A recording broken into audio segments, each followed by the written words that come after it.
चाललोय हा कोण आहे तिथं? कोण? स्वामी.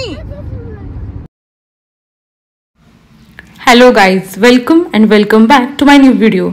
आज आम्ही पुन्हा एकदा आलो अक्कलकोटला बिकॉज पुन्हा एकदा स्वामींचं दर्शन घेण्याचं भाग्य आम्हाला मिळालेलं आहे. भिवू नकोस, मी तुझ्या पाठीशी आहे, अशा शब्दांमध्ये स्वामी समर्थांनी भक्तांना अभयदान दिलं आहे. निर्भीडता, स्पष्ट वक्तेपणा आणि आत्मीयता यामुळे लाखो भक्तांना स्वामी समर्थांनी आपलंसं केले. स्वामी समर्थांच्या विविध शिष्यांद्वारे स्वामी समर्थ परंपरेचा विस्तार फार मोठ्या प्रमाणावर झालाय. अशक्य ही शक्य करतील स्वामी या अगाध श्रद्धेने स्वामी भक्त महाराजांसमोर नतमस्तक होत असतात.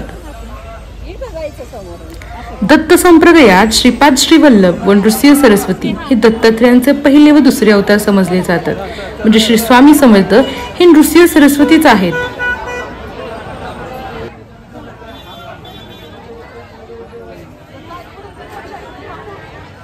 आंध्र प्रदेशातील श्रीशैल्य पर्वतावर प्राचीन काळापासून प्रसिद्ध असलेल्या कर्दळी वनातील निबिड अरण्यात एकांतस्थळी श्री स्वामी समर्थ समाधीत निमग्न होते. शरीरावर लता, वेल, झुडपे आणि मुंग्यांचं वारोळी झालं, मात्र त्यांनी समाधीभंग केली नाही. एके दिवशी एका लाकूड तोड्याने वाळूरावरील वेलींवर लाकडे तोडताना घाव घातला.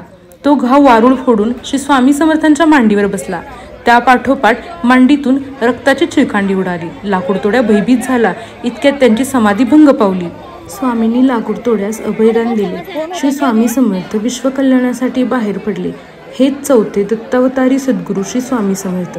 स्वामींचा जन्म कधी झाला, कोठे झाला याची ना कुठे नोंद आढळते, ना स्वामींच्या बोलण्यातून कधी त्याचा उलगडा झाला.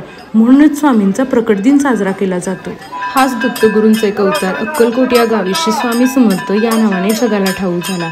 भिवू नकोस, मी तुझ्या पाठीशी आहे या वचनाची अनुभूती इथे आल्यावर प्रत्येकाला होते.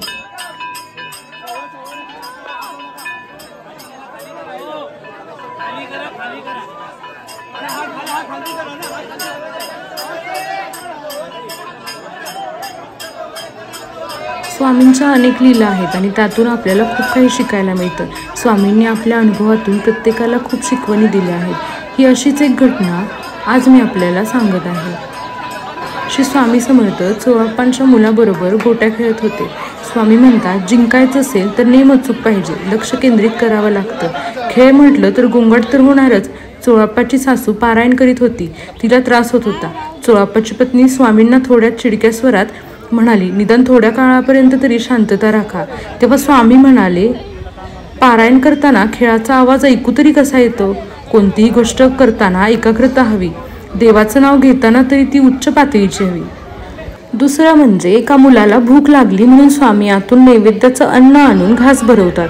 नैवेद्याचं अन्न आणताना चोळप्पांची सासू विरोध करते, पण स्वामी त्यांना दुमानत नाहीत. स्वामी म्हणतात, पोथी नुसती वाचू नका, आचरणात आणा. अंधश्रद्धा, सोवळं यांच्या जास्त नादी लागू नका. चोळप्पाची पत्नी व सासू चोळप्पाजवळ तक्रार करतात, पण चोळप्पा काही ऐकत नाही. अनेक भक्तांना स्वामींनी अनेक देवतांच्या वेगवेगळ्या रूपात येऊन सुद्धा दर्शन दिलेलं आहे. त्यामुळे लोकांचा स्वामी समर्थांवरती खूप विश्वास बसला आहे. ही वाढती गर्दी बघून तुम्हालाही ते जाणवत असेल. जर तुम्ही वीकेंड्सला स्वामी समर्थांच्या दर्शनाला येत असाल तर पुन्हा एकदा विचार करा आणि इथे आल्यानंतर शिस्त नक्की पाळा. कारण इथे काही लोक होती जी लांबूनच स्वामी समर्थांकडे हार फेकून देत होती, फुलं फेकून देत होती. तर तुम्ही इथे आल्यानंतर असं काही करू नका, कारण शिस्त ही खूप महत्त्वाची आहे.